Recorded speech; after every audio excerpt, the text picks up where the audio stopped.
ఇది కేవలం సమాచారంగా మాత్రమే భావించండి. వైద్య నిపుణులను సంప్రదించండి.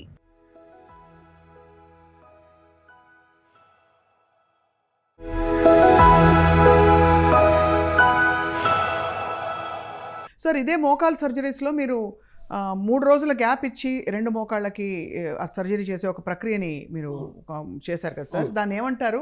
అది ఎవరెవరు చేస్తారు అటువంటి? ఏం లేదమ్మా, ఇప్పుడు మోకాళ్ళు 2 మోకాళ్ళు నా మీద చాలామంది పుకార్లు కూడా పుట్టించారు. గురవారెడ్డి కుడికాలు చేయడానికి వెళ్తే 2వ కాలు కూడా చేస్తాడని.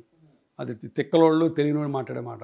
మోకాళ్ళు అరగడంలో 30 to 40% 2 మోకాళ్ళు ఒకేలాగా అరుగుతాయి. అవును, 2 మోకాళ్ళు ఒకేలాగా అరిగినప్పుడు ఒక ఏజ్ లిమిట్ 65 years లోపల 2 కాళ్ళు ఒకేసారి చేయించుకుంటే పేషెంట్కి అడ్వాంటేజ్. ఎందుకంటే బ్రెయిన్కి ఒకే ఒక్క స్టిమ్యులై తెలుసు, నొప్పి.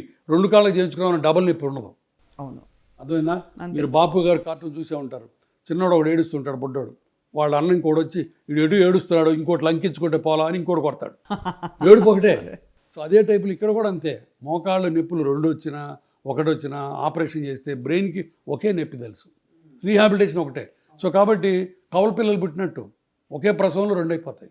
So that is advantage of the bilateral knees. కానీ బయలాటరల్ నీస్ అందరికీ చేయలేం.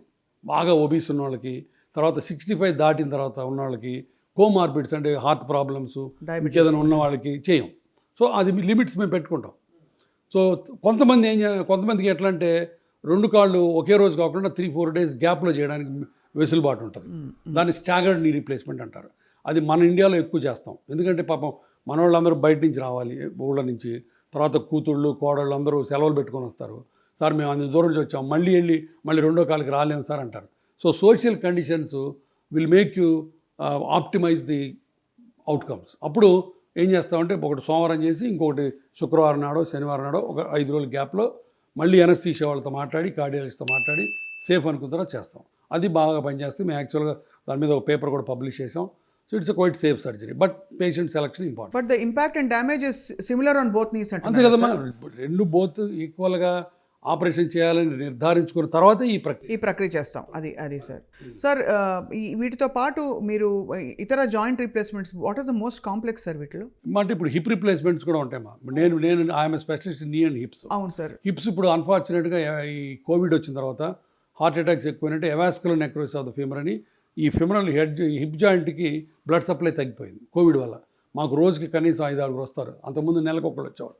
ఇప్పుడు అది ఎక్కువైపోయింది. సో ఇప్పుడు హిప్ జాయింట్ కూడా బాలు సాకెట్ తీసేసి కొత్తవి చేస్తాం. దాంట్లో కూడా మళ్ళీ పిఆర్పీలు, ప్లాస్మా థెరపీలు అని మళ్ళీ దొంగవి మాయ ఉన్నాయి. అవి ఏవి పనికిరావు. స్టేజ్ 4 వచ్చిన తర్వాత పేషెంట్ పెయిన్ బట్టి అప్పుడు హిప్ రీప్లేస్మెంట్ మారుస్తాం.